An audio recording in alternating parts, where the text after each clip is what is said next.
Our world is full of the unexplainable. And if history is an open book, all of these amazing tales are right there on display, just waiting for us to explore. Welcome to the Cabinet of Curiosities.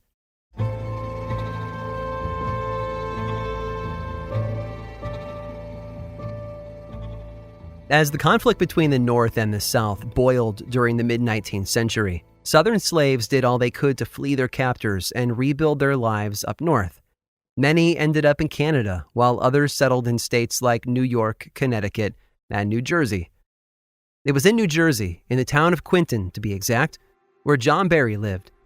John was a bit of a loner, living by himself in the Quinton woods, away from the rest of the community, which had scattered itself into clusters of homes all over the area, tiny individual neighborhoods that mostly kept to themselves. He was a spiritual man too, a Methodist, and he had a divine revelation to bring everyone closer. They had come so far and risked so much, and John Barry believed that the only way they would survive the war raging in the South was together. They needed a meeting place, a symbol of unity, faith, and strength. In short, they needed a church. John erected a log cabin in the Quinton woods, as well as a small cemetery next door. He called his new house of worship Barry's Chapel, and it seemed that his hard work didn't go unnoticed. Barry's Chapel became such a hit with the community that African American Methodists flocked from all over to hear John lead them in prayer and song. As the war progressed, Barry's Chapel became a popular stop on the Underground Railroad. The Quinton woods provided substantial cover as former slaves made their way north to other territories. But there were some other individuals who weren't thrilled about Barry's Chapel, nor the services it provided to the community. White men, members of what would eventually become the Ku Klux Klan, began harassing the members of Barry's Chapel on a regular basis. You might not know this today, but long after the Civil War ended, New Jersey became home to a very active branch of the KKK.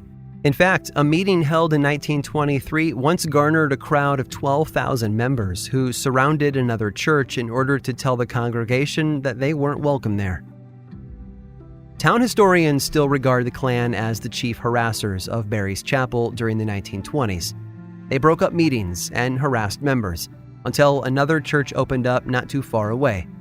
Barry's congregation moved en masse to the other church almost immediately, and the original chapel fell into disrepair, eventually burning down. That's not how the locals know it, though. Ask them and they'll tell you what really happened to Barry's Chapel.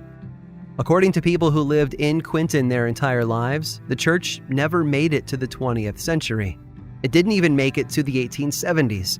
Someone had wanted to send a message, and they burned the church to ash one night. No one had been inside at the time, and the members got to work building a new chapel.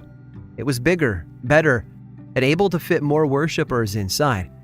But grudges die hard, and so does bigotry. And not long after its completion, another fire was started. It's not known whether the second fire was set by the same person who had burned down the first. What we do know is that the church was full that night. As they worshipped in their pews, John reading from his Bible at the altar, every single member of the Barry Chapel congregation perished. The church went up in flames, and John Barry was taken along with it. He was buried deep in the woods in a grave no one can find today. The stone marking his final resting place has long disappeared. What hasn't disappeared, though, is Barry, or his church. If you venture out into Quinton woods on most nights, you might see it, ablaze in the dark as the fire consumes its wooden frame. And surrounding the smoldering chapel, well, the people who live in Quinton today swear they've witnessed John Barry and his congregation singing and dancing around the burning church. Wait long enough, and you might also hear the sound of scraping metal and people screaming. John Barry built his church hoping it would bring people together. And it did. The work he did to unite his community was nothing short of a miracle. His congregation knew the value of what he'd done, and they stood by him through the worst of it. Even, according to the story, in death.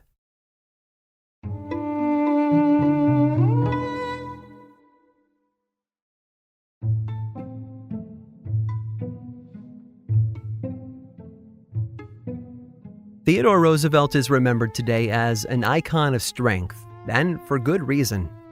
He was a cowboy, a hunter, and a soldier before he ever stepped foot in the White House. But not everyone knows the truth behind the bull moose's tough demeanor. Growing up, Teddy was sick. A lot. He battled asthma for most of his childhood and woke up many nights suffering from severe breathing problems, a feeling he compared to being smothered to death. As he got older, joining his father on hikes and camping trips, the attacks lessened. Teddy realized the secret to beating his asthma was in physically strengthening his body. He took up boxing and studied biology. Hunting became a beloved pastime, especially on his ranches in North Dakota. His resilience carried him through college, where he studied naval history and strategy, even as he worked his way up through the New York State Assembly, governor's office, vice presidency, and then, finally, the White House. Teddy had grand plans for his presidency, and one of those plans included an unprecedented third term in office. It was the fall of 1912 in Milwaukee, Wisconsin, when he left his hotel to deliver one of the last speeches of his grueling campaign. He'd been on the road for weeks, shaking hands and talking before crowds of hundreds, even thousands of voters at a time. His voice had all but disappeared, but Teddy pressed on. There were bigger issues at stake, and by this time, Teddy was known for speaking softly. Clad in his thick army overcoat, he stepped into a waiting car ready to whisk him off to the auditorium. Inside his breast pocket, Teddy had placed his folded-up speech, about 50 pages in total, and his metal eyeglasses case. A crowd cheered when they saw him, and Theodore Roosevelt, not one to disappoint his adoring constituents, stood to wave back at them. He never saw John Schrank, the out-of-work barkeep, raise the Colt 45 to his chest. The shot rang out, and Schrank was quickly tackled and arrested by Roosevelt's bodyguards. The would-be assassin claimed that the ghost of William McKinley had visited him in a dream one night and told him to avenge McKinley's assassination by killing President Roosevelt. Teddy, pale but calm, touched his fingers to his lips. If the bullet had pierced his lung, he would have blood coming out of his mouth. When his fingers came back clean, he instructed the driver to get him to the auditorium right away. Once there, 3 doctors examined the severity of the president's wounds. The bullet had, in fact, pierced his skin and lodged itself in the right side of his chest. It had been slowed, though, by the thick wad of paper and the metal case in his pocket, so much so that the damage was only superficial. Teddy pressed on, determined to deliver this important speech. He sent one of his bodyguards out on stage to explain to the audience what had happened. Some of them, though, didn't buy it.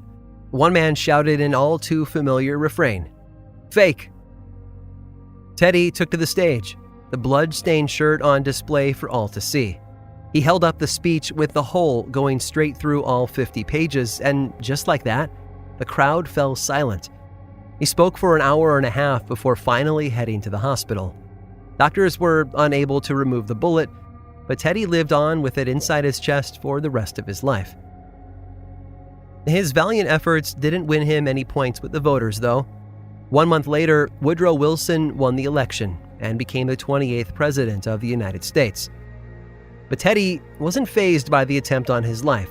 He'd been expecting something like that to happen for a while.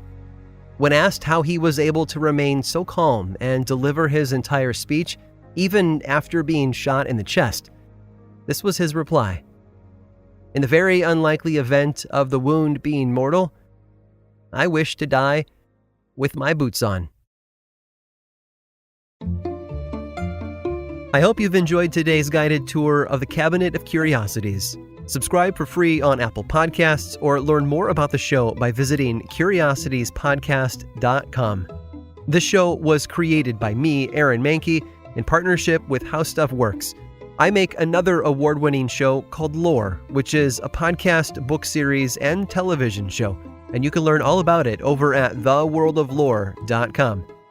And until next time, stay curious.